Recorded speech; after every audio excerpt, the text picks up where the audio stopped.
नमस्कार। आज का हमारा टॉपिक है treatment of wages of different type of workers. विभिन्न प्रकार के श्रमिकों की मजदूरी का व्यवहार, treatment of wages of different type of workers, ये है हमारा आज का टॉपिक। और ये हमारा टॉपिक है हमारे बीकॉम पार्ट सेकंड के जो हमारे स्टूडेंट हैं उनके लिए। उनके एबीएसटी में सेकंड पेपर चलता है कॉस्ट अकाउंटिंग, उससे संबंधित हमारा ये टॉपिक है, जो कि लेबर कंट्रोल, श्रम लागत नियंत्रण पार्ट फर्स्ट से संबंधित ये हमारा टॉपिक है। हम श्रम जो लागत नियंत्रण है उसके बारे में बातचीत करें तो स्टूडेंट्स को ये जानकारी होनी चाहिए कि जो हम विभिन्न प्रकार की जो श्रमिक होते हैं उनको मजदूरी का भुगतान किस प्रकार से करते हैं और उनका भुगतान करने का हमारा जो बेस क्या होता है, किस आधार पर उनका भुगतान हम करते हैं और उनमें कौन कौन से जो श्रमिक हैं उनको हम सम्मिलित करते हैं। देखिए, इसके बारे में चर्चा करें तो ये देखिए, प्रत्येक श्रम जिसको हम डायरेक्ट वर्कर्स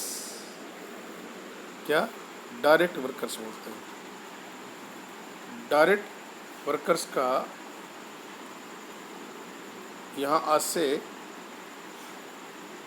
जो मजदूरी श्रमिकों को किसी वस्तु का निर्माण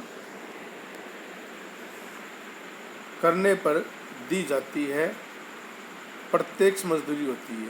जैसे हम कोई प्रोडक्ट का निर्माण हम करते हैं और उससे संबंधित मजदूरी का भुगतान हम करते हैं तो वो प्रत्यक्ष मजदूरी कहलाती है।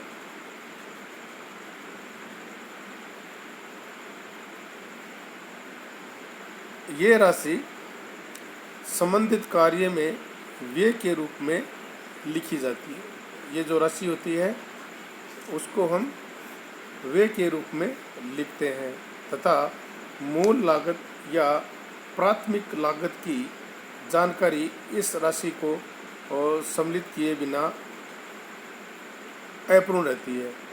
लेबर जो कॉस्ट है उसको हम, हमारी जो प्राइम कॉस्ट है या प्राथमिक जो हमारी लागत है, कॉस्ट है, उसकी जानकारी देने से पहले इसकी जानकारी देना ज़रूरी होता है। मजदूरी का हम यहाँ पर जो हमारा तात्पर्य है वो है मात्र सामान्य दर की मजदूरी से नहीं है। जो मजदूरी है वो मात्र सामान्य दर की मजदूरी से नहीं है, वरन इसमें हम अधिक समय का पारिश्रमिक अवश्य स्वाभाविक कारणों से कार्यहीन काल का जो व्यय है उत्पादन पर प्रत्यक्ष रूप से पारिश्रमिक की दर से वृद्धि कर समायोजित किया जाता है, जिसमें हम क्या करते हैं, ओवर टाइम और कार्यहीन समय को इसमें हम सम्मिलित करते हुए इसका भुगतान हम करते हैं। इसको समझने के लिए एक उदाहरण के माध्यम से समझें तो एक श्रमिक है, वो कारखाने में 7 घंटा और 45 मिनट कार्य करता है तथा 8 घंटे उपस्थित रहता है तथा उनकी जो पारिश्रमिक है वो 1 रुपये प्रति घंटे के हिसाब से है। तो इस हिसाब से हम बातचीत करें तो 7 घंटे और 45 मिनट का जो पारिश्रमिक है वो 8 रुपये माना जाएगा तथा मजदूरी की दर उसकी कितनी आएगी, 1.03, जो कि अनुमानित प्रति घंटा होगी, क्योंकि उसने उपस्थित ज़्यादा समय रहा लेकिन कार्य उसने कम समय किया। इस प्रकार हम प्रत्यक्ष रूप से जुड़े हुए जो मजदूर है उनको जो भुगतान करते हैं उनको हम प्रत्यक्ष श्रम बोलते हैं। नेक्स्ट ये देखिए अप्रत्यक्ष, जिन श्रमिकों का उत्पादन से जो डायरेक्ट है वो संबंध नहीं होता है या जो किसी वस्तु विशेष के वो जो प्रोडक्शन से सीधा सहयोग नहीं देते हैं, क्या करते हैं, उनका जो प्रोडक्शन है उससे डायरेक्ट कोई लिंक नहीं होता है और वो प्रोडक्शन में सीधा कोई भी हेल्प वो नहीं करते हैं। क्या करते हैं, परोक्ष रूप से सभी वस्तुओं की उत्पादन क्रिया को वो जारी रखने में सहयोग देते हैं। परोक्ष रूप से उसको जारी रखने में वो उसको सहयोग देते हैं। उनको दिए जाने वाला पारिश्रमिक क्या कहलाता है, अप्रत्यक्ष मजदूरी के वर्ग में इसको वर्गीकृत किया जाता है, जिसे हम कारखाना ऊपरी व्यय का भाग इसको मानते हैं, इनडायरेक्ट वर्कर्स को, जिसमें फोरमैन का वेतन, चौकीदार का वेतन आदि को इसमें हम सम्मिलित करते हैं। इसी के साथ साथ हम इसमें जो अतिरिक्त श्रमिकों को ऐसी छुट्टियां के उपलब्ध में दिए जाने वाला पारिश्रमिक भी इसमें कानूनन अनिवार्य है, जिसमें हम राष्ट्रीय जो हमारे पर्व होते हैं, त्यौहार होते हैं, उनमें हम सवैतनिक छुट्टियों का लिए इनको वेतन को इसी श्रेणी में वर्गीकृत इसको करते हैं, क्योंकि उत्पादन कार्य न होने पर भी इसे हम प्रत्यक्ष मजदूरी नहीं माना जा सकता। इन्हें लाभ हानि जो लागत लाभ हानि खाता है में भी नहीं दिखाया जा सकता, क्योंकि ये वे असामान्य या विशेष कारणों से उदय नहीं होते हैं। नेक्स्ट बाह्य जो श्रमिक हैं उनकी बारे में बातचीत करें तो बाह्य श्रमिक से आशय उन श्रमिकों से होता है जो उत्पादन संस्था में कार्य नहीं करते हैं। उत्पादन संस्था में क्या करते हैं, कार्य नहीं करते हैं, वरन संस्था के प्रतिनिधि के रूप में अन्यत्र कार्य करते हैं। क्या करते हैं, अन्यत्र कार्य करते हैं। कुछ व्यवसायों में ग्राहकों के निवास स्थान पर कार्य करना पड़ता है। ये जो हमारे श्रमिक होते हैं वो ग्राहकों के घर पर जो उनका निवास स्थान होता है वहाँ पर कार्य करते हैं, जैसे नल बिजली संबंधित कार्य है वो इस श्रेणी में आते हैं। ऐसे श्रमिकों को उपकार्य जिसको जॉब कार्ड बोलते हैं वो निर्गमित किए जाते हैं, और इन जो जॉब कार्ड है उनमें इन श्रमिकों द्वारा जो जितना समय कार्य किया गया उसका लेखा इसमें किया जाता है, तथा फोरमैन द्वारा जो उसका टाइम कार्ड होता है उसमें वो उसको तैयार करता है, तथा उनके द्वारा जो किया गया कार्य है या व्यतीत किया गया समय है उसका लेखा वो फोरमैन है वो इसमें करता है।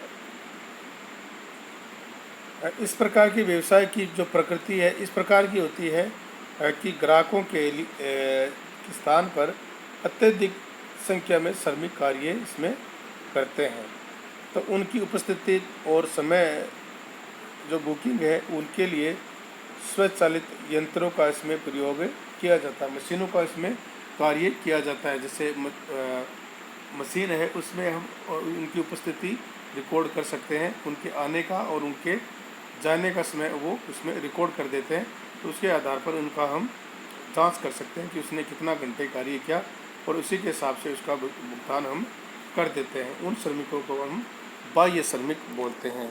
तो हमारे 3 प्रकार के श्रमिक हो गए, प्रत्यक्ष श्रमिक, अप्रत्यक्ष श्रमिक और बाह्य श्रमिक। इसके अतिरिक्त आकस्मिक श्रमिक जिसको हम कैजुअल वर्कर्स बोलते हैं, इनकी बातचीत करें तो सामान्यतः सभी कारखानों में पर्याप्त मात्रा में स्थायी श्रमिक रखे जाते हैं। सभी है वो फिक्स जो श्रमिक हैं उनको रखते हैं, परंतु क्या होता है कि कभी कभी कार्य अधिक होने पर के कारण अतिरिक्त श्रमिकों की क्या होती है आवश्यकता हो जाती है।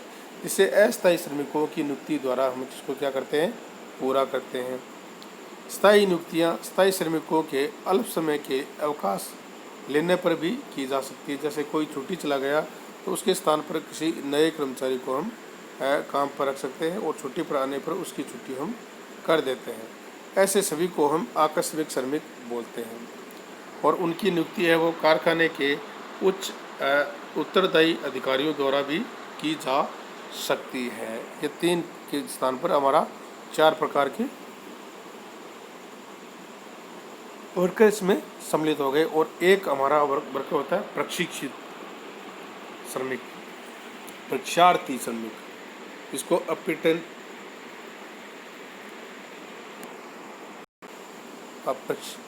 परीक्षार्थी श्रमिक होता है। वो क्या होता है कि कुछ संस्थाएं हैं, उन संस्थाओं में नए श्रमिकों की नियुक्ति करने से पूर्व उनको क्या दिया जाता है, उनको परीक्षार्थी के रूप में प्रवेश दिया जाता है।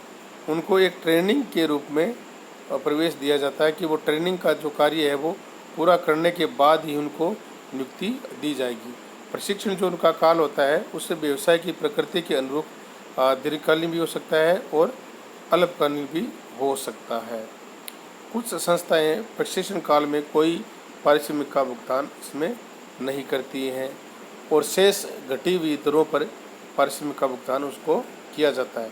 कुछ संस्थाएं भुगतान करती है और भुगतान करती है तो कैसे करती है, घटी हुई दरों के आधार पर करती है। सामान्य जो श्रमिक कार्य करता है उस दर पर उसका भुगतान उसको नहीं किया जाता और कुछ संस्थाओं द्वारा भुगतान किया ही नहीं जाता है, सिर्फ ट्रेनिंग उनको दी जाती है और ट्रेनिंग पूरी होने के बाद ही उसको पेमेंट उसमें किया जाता है। परीक्षार्थी श्रमिकों का लेखा भी अन्य श्रमिकों के समान ही जो उनका कार्य पत्रक होता है, जॉब कार्ड होता है अथवा समय पत्र टाइम कार्ड होता है उसमें किया जाता है। यदि उनके श्रम से वस्त्र निर्माण में कोई लाभ प्राप्त नहीं हो तो उनको पारिश्रमिक को क्या करते हैं, कारखाना ऊपरी व्यय माना जाता है। क्या माना जाता है, कारखाना ऊपरी व्यय माना जाता है। अगर हम हमारे जो परीक्षार्थी श्रमिक है वो कार्य करते हैं और उनको भुगतान करते हैं तो उनके जो भुगतान किया गया है उसको हम कारखाना ऊपरी व्यय मानते हैं और उसमें को शामिल करते हैं। अब जो हमारा आ रहा है वो बहुत ही महत्वपूर्ण है। इस प्रकार के श्रमिकों द्वारा भ्रष्टाचार फैलाया जाता है जिसको हम कृत्रिम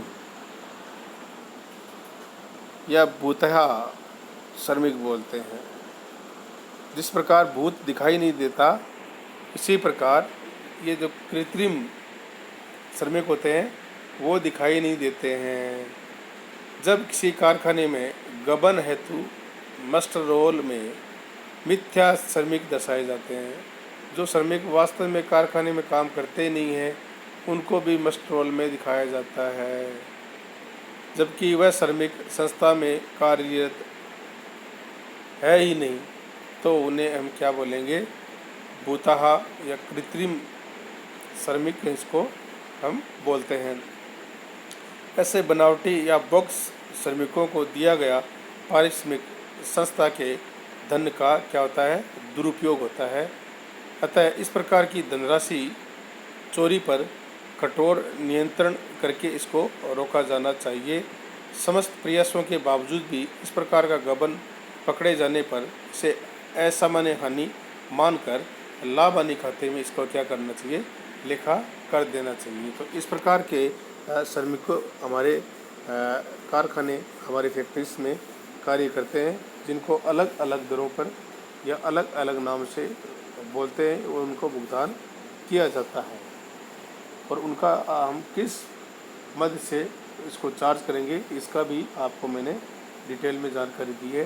तो आपको इससे संबंधित कोई क्वेश्चन कोई क्यूरी हो तो कमेंट बॉक्स में जाकर आप मुझे भेज सकते हैं, मैं आपको उसका जवाब ज़रूर दूंगा। Thank you.